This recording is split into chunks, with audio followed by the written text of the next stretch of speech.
Alors, on se présente vite fait. 1, 2, 3. Donc moi, je suis Joël Enduré, comme il a dit, donc CTO à Zenica. Et donc moi c'est Eric Briand, je suis dev à Zenica. Ok, et donc aujourd'hui, on va parler de serverless.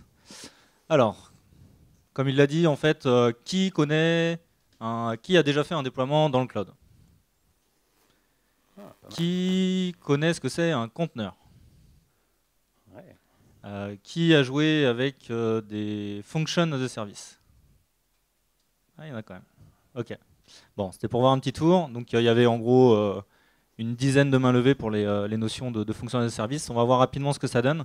L'idée en fait, c'est de faire un état des lieux à juin 2017 de ce que c'est, de quoi on parle, et de voir en fait les différentes définitions. On verra donc dans le programme, on va commencer par justement quelques tweets un peu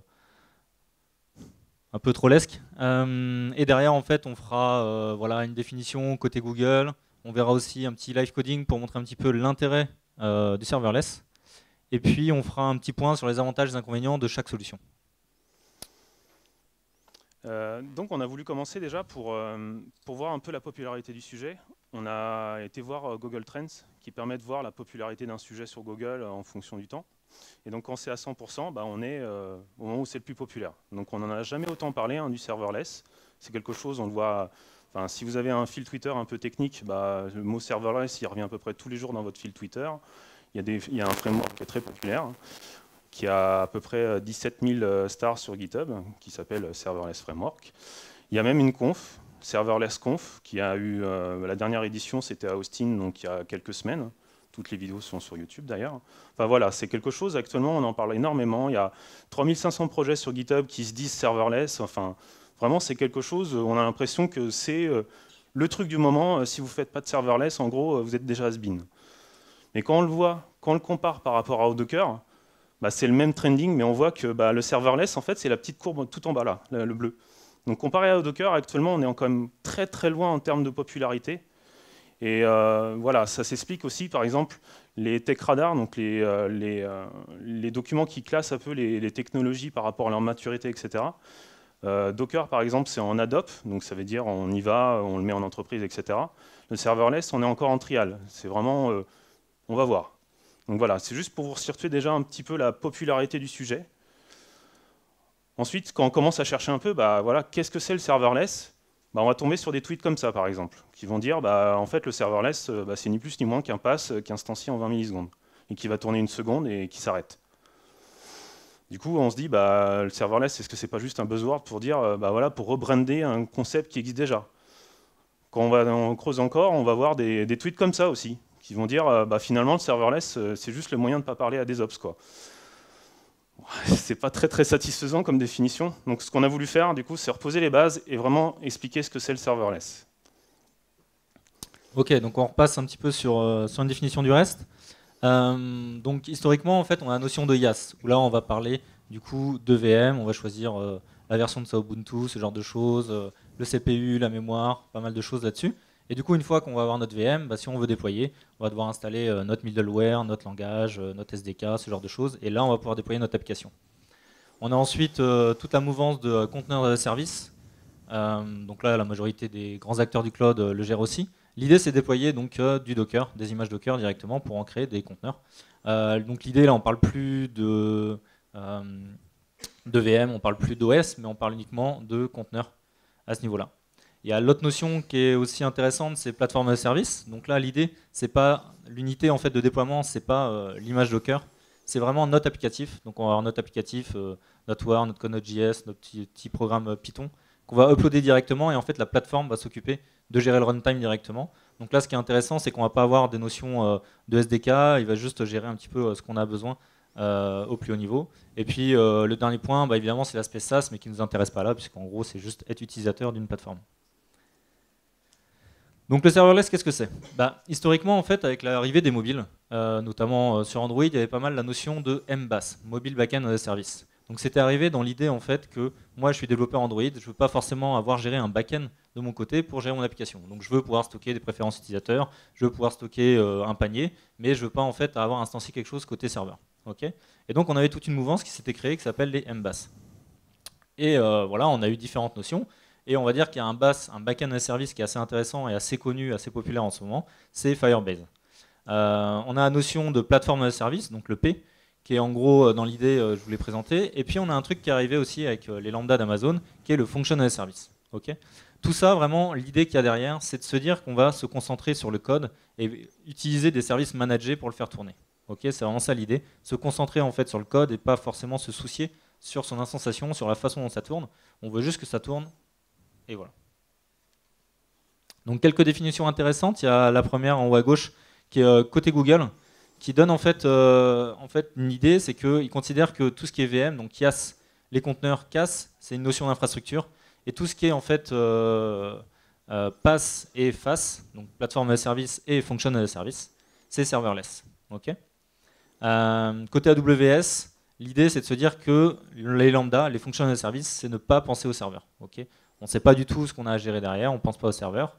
Et puis une autre définition qui est intéressante sur Zappa, qui est un framework Python de mémoire qui gère le serverless, qui est No Permanent Infrastructure. Alors c'est rigolo parce qu'ils mettent ça en avant, sachant que l'idée avec le PaaS et le conteneur à service, c'est aussi d'avoir une infrastructure non permanente, quelque chose de éphémère, mais c'est intéressant de voir cet aspect-là. Donc on a voulu montrer aussi que finalement le function as a service, c'est que la suite de la concurrence des plateformes de cloud. Donc au début, la concurrence a se situait surtout donc, sur le IaaS et le PaaS. Donc par exemple, AWS et Google Cloud, ils ont commencé assez tôt. Et en 2014, AWS a commencé à faire du function as a service alors que les autres n'avaient même pas commencé. Et là, en 2017, maintenant, tout le monde le fait. Donc là, on est dans une situation où maintenant, c'est un marché concurrentiel. Donc pareil, encore une fois, on sent qu'il y a quelque chose. Et voilà, c'est intéressant de voir qu'au jour d'aujourd'hui, maintenant, c'est un sujet que tout le monde s'intéresse. Donc l'idée là, c'est de faire les principes du FaaS, c'est les principes qu'on va retrouver aussi avec la notion de PaaS. C'est faire dans l'idée plus de choses, se concentrer sur le code, avec potentiellement moins. L'idée en fait des principes clés qu'il y a avec la notion de serverless, c'est de se dire qu'on démarre avec 0 instance et on va scaler à n instances, mais on part vraiment de 0. L'idée c'est que le déclenchement de cette instanciation soit un événement, une requête HTTP, un déclencheur, voilà un certain nombre de choses qui peuvent exister. Dans l'idée aussi, avec les functions as a service, on va retrouver un certain nombre de choses. En fonction des plateformes, on le voit, ils le supportent tous. On va avoir des contraintes en termes de mémoire, de CPU et en temps d'exécution. Ça, c'est aussi un point important. L'idée, c'est d'avoir un temps d'exécution assez court. Okay, voilà. Donc tout ça, en fait, c'est des principes qu'on a au niveau du FaaS. Pour l'idée, c'est vraiment de se concentrer, je rappelle, sur le code métier et pas s'embêter, en tout cas, ou pas trop réfléchir à la façon dont ça va tourner. Alors, on va le voir, ça a des impacts. Les use cases. Ce qui est intéressant de voir, c'est qu'il y a pas mal de plateformes qui supportent ce genre de choses. Donc on a vu les gros, mais on a pas mal de services qui le gèrent. Donc il y a Webtask, il y a Twilio la semaine dernière qui a annoncé qu'il gérait aussi des Cloud Functions pour répondre à des SMS, des appels, etc. Historiquement, on a des choses comme Maron.io, Backendless qui gèrent ce genre de choses. On a l'espèce de Gopher en crapaud qui est un projet qui permet en fait de tester son application avec des fonctions AWS un peu partout dans le monde pour tester en fait la réaction de notre application un peu partout sur le globe et de voir les temps de réponse. Donc c'est intéressant si on fait des notions de CDN, ce genre de choses. Et puis en termes de utilisateurs finaux, donc on a Shazam, Netflix qui l'utilise pour leur traitement de leurs données, au traitement voilà, des samples. Et on a aussi par exemple le projet Blaze de Netflix qui est assez intéressant. Eux, pour info, donc ils ont plein de VM, ils absorbent un tiers du trafic américain le soir où il y a les grosses séries. Et en gros, l'idée, c'est de se dire, en fait, pour se connecter sur les différentes VM, ils avaient besoin de sécuriser ça, évidemment. Donc à chaque fois, il y a besoin de clés SSH. Et en fait, ils ont créé une notion intéressante, c'est en fait des fonctions qui permettent, quand on en a besoin, de redemander des clés SSH pour pouvoir s'y connecter. Et donc ils ont tout un système comme ça qui s'appelle Bless. Et puis un autre point, évidemment, qui marche très bien avec les functions as a service, c'est tout ce qui est autour de Slack, des chatbots, qui évidemment permettent en fait de répondre à des événements qui sont la discussion dans un chat. Donc on va commencer à vouloir coder une fonction pour du function as a service. On va avoir une interface web, on vous montrera après ça. Et ou sinon il y a du tooling. Donc les premiers tools qu'on va trouver, ça va être les toolings traditionnels des plateformes, donc le AWS CLI ou le Cloud SDK. Donc ça va vous permettre de faire les fonctions de base, de publier une fonction, de voir son état, de voir les logs. Donc c'est des interactions assez basiques. Après, quand on commence à avoir un projet un peu plus avec plus de fonctions, les providers en fait donnent pas de solution. Donc la communauté open source a commencé à faire des frameworks. Donc là, j'en ai cité deux, hein, il y en a beaucoup plus que ça. Donc il y a Apex et Serverless Framework. Donc Apex, qui est vraiment orienté plus Amazon. Serverless, il se veut être une sorte de framework standard pour toutes les plateformes. Donc actuellement, c'est beaucoup AWS, hein, parce qu'ils sont en avance sur les functions, mais ils vont gérer Google, ils vont gérer même IBM, et je crois qu'ils vont commencer aussi Azure. Donc l'idée de Serverless Framework, c'est d'avoir un framework qui vous permet de gérer vos fonctions, quel que soit votre provider. Et donc, une fois qu'on a le tooling, on va commencer à regarder le code. Et bah là, c'est encore la jungle, hein, parce qu'on n'est pas dans un milieu encore super bien défini. Si vous regardez les bonnes pratiques sur le site d'AWS, ça tient en 5 bullet points. Donc, autant vous dire qu'il n'y en a pas encore beaucoup de bonnes pratiques. Typiquement, les questions qu'on peut se poser, c'est une fonction, elle va réagir à un trigger, donc à un événement. Mais un événement, si je veux la faire réagir à plusieurs événements, comment je structure mon code? Voilà, si je réagis à une requête HTTP, je ne vais pas avoir le même comportement qu'un trigger sur un fichier, par exemple. Enfin, voilà, il y a des questions qu'on se pose. Pareil, pour le test local, donc il y a moyen quand même d'invoquer notre code en local, mais on fait comment? On va appeler un service chez le cloud, on va le moquer. Enfin, pareil, si on veut être multi-tenant, voilà, je veux faire ma fonction pour du Azure et du AWS, comment je structure mon code? Enfin, voilà, il y a plein de questions qui se posent. Et honnêtement, pour l'instant, on n'a pas trouvé de bonnes pratiques, hein. Il y en a qui y arrivent, hein, qui font tourner leur code en prod, mais voilà, c'est encore vraiment, si vous vous lancez dedans, c'est vraiment encore, va falloir y aller par vous-même et découvrir des patterns, parce que pour l'instant, il n'y en a pas. Alors du coup, on va montrer rapidement un petit sample en fait de Function as a Service. Donc l'idée, c'est d'avoir une galerie d'images. Donc on va le voir avec le code. En gros, on va uploader une image sur un bucket origin sur S3. Il y a une première fonction qui va être exécutée, qui est la détection en fait qu'il y a une image qui a été ajoutée. Cette fonction-là en fait crée une thumbnail, l'ajoute aussi dans un bucket. Et une fois qu'on détecte qu'il y a eu l'ajout de cette thumbnail, on va mettre à jour en fait Firebase pour lui dire hey, il y a une nouvelle image. Et du coup, on le verra dans notre navigateur, il y a la nouvelle image qui va apparaître directement. Ok. Donc ce qui est assez sympa, c'est de voir que le use case est assez simple et on voit déjà qu'il y a pas mal d'interactions. On fait juste qu'uploader une image et avoir une miniature. Ouais, Show me the code. C'est parti. Alors, donc déjà, on vous voulait montrer en fait, pour créer une lambda, hein, c'est vraiment une fonction. Donc chez Amazon, c'est vraiment pas compliqué, hein. Bon, après chez les autres cloud providers, hein, c'est à peu près la même chose, hein. Donc on arrive sur un écran comme ça. Donc on va créer notre fonction, voilà. Et donc dès qu'on va créer notre fonction, en fait, on va tomber sur des blueprints. Donc Amazon vous fournit déjà des squelettes de code pour pouvoir faire vos fonctions.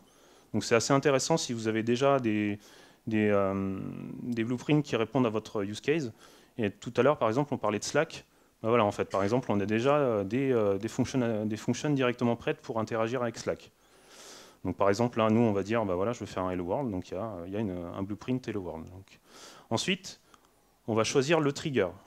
Donc le trigger, c'est là que c'est intéressant, c'est qu'on voit l'intégration avec tous les services d'Amazon qui peuvent émettre un événement. Donc le premier, par exemple, l'API Gateway, c'est ni plus ni moins qu'un appel HTTP. Donc on va pouvoir déclencher une fonction avec un appel HTTP. Après, il y a l'IoT, il y a Alexa, donc ça peut être rigolo, par exemple, de déclencher une fonction avec la voix, par exemple. Et après, on retrouve pas mal de services de chez Amazon. Donc nous, on utilisera S3 tout à l'heure. Donc là, pour ma fonction Hello World, je n'ai pas besoin de trigger. Et après, on arrive dans un éditeur directement de code. Donc là, on va lui donner un petit nom, hein, notre fonction. Et après, on va voir les runtime. Donc les runtime, en fait, ça va vous permettre de voir qu'est-ce que je peux utiliser comme langage pour écrire ma fonction. Donc Amazon, ils ont déjà un panel quand même déjà assez large. On voit du C#, du Python, du Node.js et du Java. Donc ça vous permet déjà de vous dire, je peux coder ma fonction avec un langage que je connais. Donc c'est quand même assez varié. Par exemple, côté Google, actuellement, il n'y a que du Node.js. Donc Amazon, là-dessus, ils ont un peu d'avance. Et derrière, on va retrouver en fait le code de notre fonction. Donc là, c'est un mini IDE, hein, il n'y a vraiment pas grand-chose. Mais ça vous permet directement de voir le code de votre fonction. Donc il faut savoir par contre que si vous commencez à faire des fonctions packagées avec des dépendances, etc., cette vision-là, vous la perdez. Vous ne verrez pas le code que vous avez déployé. Vous verrez juste, il vous dira, il y a une fonction et le code, c'est dans un zip. Derrière, on va retrouver des notions intéressantes, donc les variables d'environnement qui vont permettre potentiellement de dire, voilà, je veux faire un test, je ne vais pas le mettre sur le bucket de prod, donc ça me permet de faire des tests. Et après, derrière, le rôle, bon, c'est juste une question de droit, donc ça, c'est plus du Amazon. Et derrière, ce qui est intéressant, en fait, ça va être le Advanced Setting, où là, on va retrouver, donc, comme disait Julien, en fait, on va retrouver les conditions d'exécution de notre fonction. Donc là, ce qu'on dit, c'est que ma fonction, je veux qu'elle consomme 128 mégabytes de mémoire maximum, et au bout de 3 secondes, elle s'arrête. Donc ça va vous permettre derrière de maîtriser le coût d'exécution de votre fonction. Si vous avez une fonction qui commence à partir en sucette, bah, l'avantage c'est que vous savez qu'elle s'arrêtera à ce moment-là. Donc c'est pour ça qu'il faut bien prendre en compte quand on développe une fonction, de dire bah voilà, je time le temps que ça va me prendre. Pour un Hello World, typiquement, voilà, 3 secondes c'est largement suffisant, on verra le temps que ça va prendre. Et il y a une dernière notion qui est intéressante, en fait, c'est la DLQ, qui est là, pardon. Hop. Ça veut dire en fait si votre fonction, si l'event est traité dans votre fonction et que le traitement échoue, au bout de 3 fois, en fait, il va le mettre dans une queue de rejet. Et vous, derrière, ça vous permettra a posteriori d'analyser ce qui s'est passé. Donc, ceux qui ont déjà fait du JMS ou du AMQP, enfin voilà, on retrouve ces mêmes principes-là. Donc après, hop, je crée ma fonction. Voilà. Ah, tiens, ça prend du temps pour une fois. Voilà. Et on peut directement la tester. Donc pour tester, en fait, voilà, il y a un petit bouton. Et donc un test de fonction, c'est ni plus ni moins qu'une injection. On va appeler la fonction avec un JSON. Et directement, en fait, ça va nous faire le traitement. Donc là, c'est un Hello World. Donc là, ce qu'on voit, c'est qu'il va prendre donc, le event, ça va être l'événement, le JSON. Il va faire le log de 1, 2, 3. Et puis après, il va renvoyer la clé 1. Donc là, on voit la value 1. Et on peut voir les logs. Et là, on retrouve les logs. Et ce qui est intéressant de voir, c'est que la fonction Hello World elle a pris 200 millisecondes, et du coup j'ai été facturé de 300 millisecondes. Donc la facturation c'est 100 millisecondes. C'est pas une minute, c'est pas une seconde, c'est 100 millisecondes. C'est vraiment en termes de coût, c'est assez intéressant. Du coup on maîtrise vraiment les coûts d'exécution de notre fonction. Et derrière après on va retrouver voilà, le monitoring, et il y a les logs aussi. Donc ça c'est bien pour un Hello World. Maintenant si on veut faire notre galerie, donc on va utiliser plutôt un IDE. Donc là, j'ai choisi un Node.js. Donc une fonction, voilà, le code d'une fonction. Donc là, par exemple, ma fonction, ça va être réagir à l'arrivée d'une image. Voilà, je ne sais pas si vous voyez. Voilà. Donc ma fonction, en fait, c'est ni plus ni moins que ça. C'est dans mon événement, je vais récupérer le bucket d'origine de mon image. Je vais récupérer sa clé, donc le nom du fichier, et j'ai passé en variable d'environnement donc le bucket de destination. Et derrière, après, je vous épargne le code, mais c'est je vais récupérer l'image de S3, je vais faire mon redimensionnement, et puis je vais l'uploader sur S3. Donc c'est ni plus ni moins que ça. Et derrière, en fait, donc j'ai utilisé le framework serverless. Donc le framework serverless, ça vous permet, en un YAML, de définir l'intégralité de votre service, donc de vos fonctions. Donc par exemple, on va retrouver ma fonction ici. Donc la onImageAdded.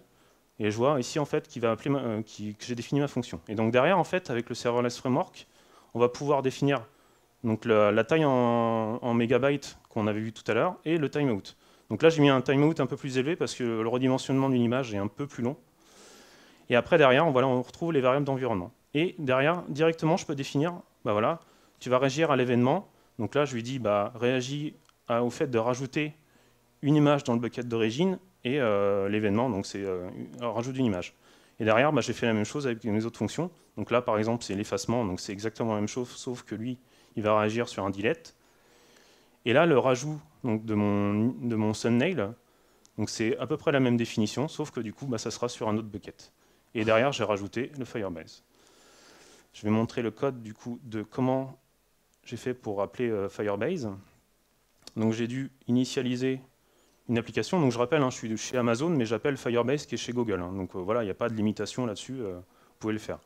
Donc ce que j'ai fait, c'est que du coup, j'ai initialisé ma connexion à Firebase. J'ai récupéré du coup le nom de l'image qui vient d'être ajoutée et je l'ai poussé directement à Firebase. Donc ce code-là, il a l'air de rien. Et même pour les gens qui connaissent Firebase, en fait, il y a des petites subtilités que je me suis pris très rapidement.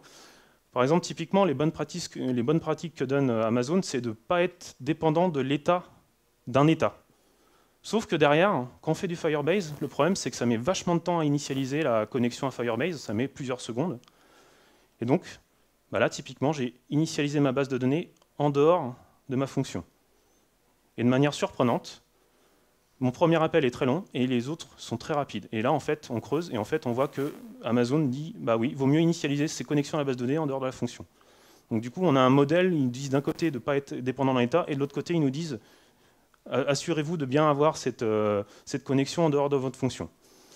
Il y a une autre chose qui est assez rigolote, c'est ce magnifique paramètre, callbacks wait for empty loop, event loop. En bon français, ça veut juste dire, en fait, dès que tu as fini, dès que le callback est appelé, tu t'arrêtes. Parce que le problème de Firebase, c'est une base de données en temps réel, donc du coup, il va avoir une boucle infinie qui va attendre continuellement les événements. Donc ma fonction, en fait, s'arrêtait jamais, parce qu'elle attendait tout le temps des événements de Firebase. Donc du coup, c'est le genre de paramètres à trouver, c'est pas forcément évident. Donc pour ça, le Hello World, quand on fait des interactions avec des services S3, etc., c'est pas très compliqué.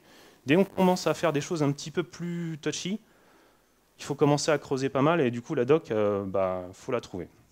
Donc une fois que j'ai écrit mon code, j'ai une ligne de commande, donc je peux faire directement serverless, deploy, donc ça, je suis dans mon répertoire, et en fait, l'avantage, il va directement me déployer l'intégralité de mes fonctions que je viens de définir. Et un déploiement de fonction, c'est ni plus ni moins qu'un déploiement d'un zip. Ce qu'il va faire, c'est qu'il va zipper votre code source, ses dépendances, il va les mettre sur S3, et après, il va dire à l'API de Lambda, va récupérer le zip, et ma fonction, elle est à tel endroit dans le zip. Donc voilà. Ce qui est intéressant, c'est chez Google, c'est la même chose aussi, c'est-à-dire que quand on upload du code, en gros, il fait un zip et il l'upload dans Cloud Storage. Donc en gros, c'est juste un zip aussi. Et d'ailleurs, on voyait dans l'IDE tout à l'heure, on pouvait taper du code directement. En fait, derrière, ça fait l'équivalent. En fait. Ouais. Donc c'est en termes de, c'est un peu artisanal. En termes de versionning, j'ai pas trouvé de framework actuellement qui permette de dire, je déploie un ensemble de fonctions, mais je vais déployer seulement ce qui a bougé. Là, vous voyez, j'ai pas touché à mon code. Il est en train de faire l'intégralité du déploiement, comme si j'avais une nouvelle version de toutes mes fonctions. Donc en termes de suivi des versions, c'est pas forcément évident. Donc il y a moyen quand même de dire au framework serverless ne déploie que cette fonction-là. Mais du coup, en termes de développeur expérience, c'est pas forcément évident de se dire je sais quelle fonction a bougé ou pas. Donc là, il m'a redéployé toutes mes fonctions. Et puis sans versionning, du coup, on ne sait pas s'il n'y a pas une interruption de service ou comment se comportent nos fonctions si elles sont appelées au moment où justement on upload. Ouais. Là aujourd'hui, c'est pas sec quand même. Et donc, une fois qu'on a fait ça, on va faire juste la petite démo de ma fonction, de mon enchaînement. Donc je prends mes images. Donc là, je suis dans le bucket d'origine. Donc si Internet m'aide, voilà. Et du coup, ça va uploader. Donc là, juste pour bien remettre le contexte serverless, j'ai juste fait du code, j'ai déployé mon code, et à aucun moment j'ai dit... Merci Fabien, merci. À aucun moment je me suis dit, j'ai dû créer une instance, j'ai dû m'assurer de... Voilà, c'est que là le terme serverless prend son sens, c'est que j'ai à aucun moment pensé en termes de serveur. J'ai juste déployé du code, j'ai un Firebase qui est défini juste à côté, pareil. J'ai pas voulu à chercher est-ce que j'ai une instance disponible, combien, voilà. Tout ça, c'est le provider qui l'a défini pour moi. Et donc c'est pour ça que c'est du serverless. Voilà. Hop. Ok. On va pas faire la démo sur Google, mais on a à peu près la même chose, les mêmes interfaces. On a aussi le petit IDE pour pouvoir ajouter du code directement. On a aussi le petit aspect test où on envoie un petit JSON et du coup il nous donne la réponse. Ce qui est intéressant de voir, du coup on a fait le comparatif surtout Amazon et Google. Donc Eric plutôt Amazon et moi côté Google. Du coup on a plus de langage côté Amazon. Ils supportent depuis plus longtemps Node, Java, Python, C#. Alors que côté Google c'est juste du Node.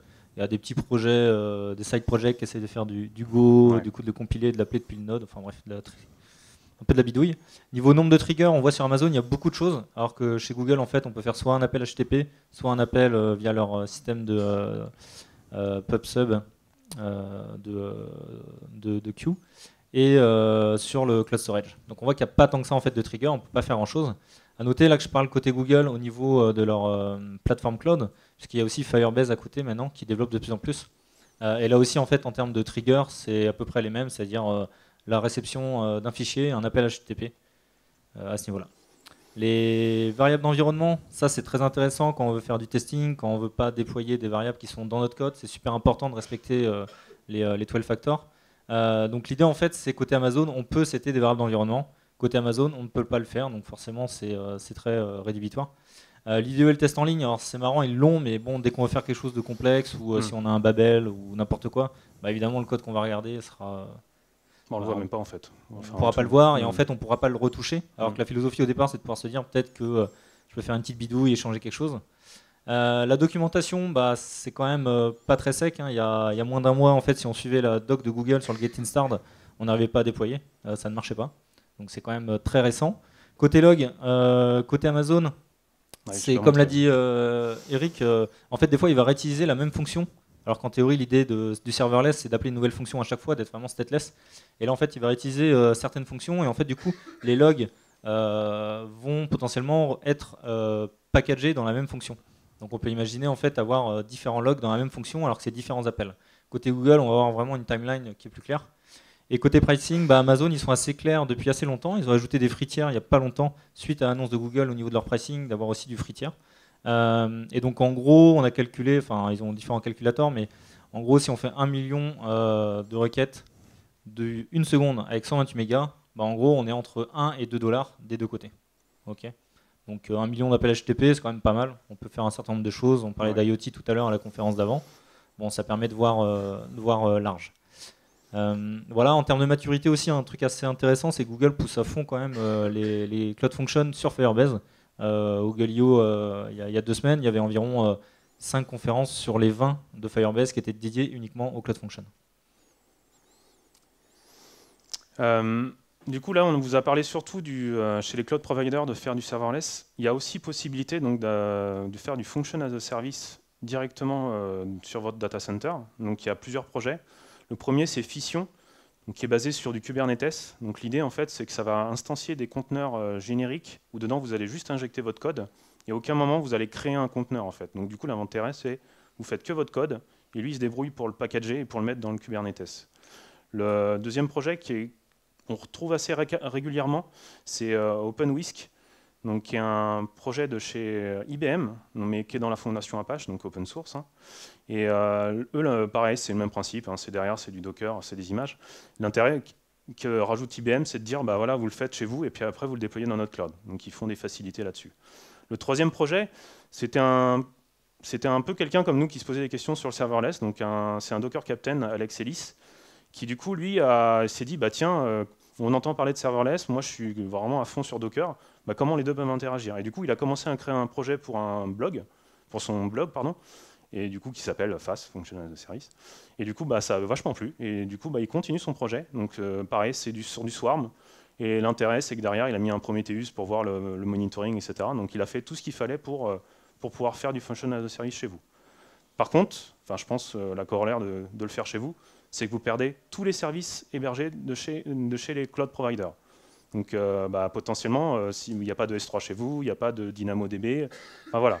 Donc si vous faites du FAS chez vous, dites-vous que finalement, si vous n'avez pas des services à côté, votre function as a service, ça ne va pas servir à grand chose. Donc voilà, c'est juste à prendre ça en compte. Un autre exemple qui est issu de la doc officielle de Google, c'est en gros comment on va uploader une image, utiliser la Vision API, la Translate API pour en fait deviner ce que c'est dedans. Et genre, on dit que c'est, on upload un chien, hop, il nous dit, oh, c'est un chien. Et derrière, on utilise la Translate API pour dire comment on traduit chien en anglais, par exemple.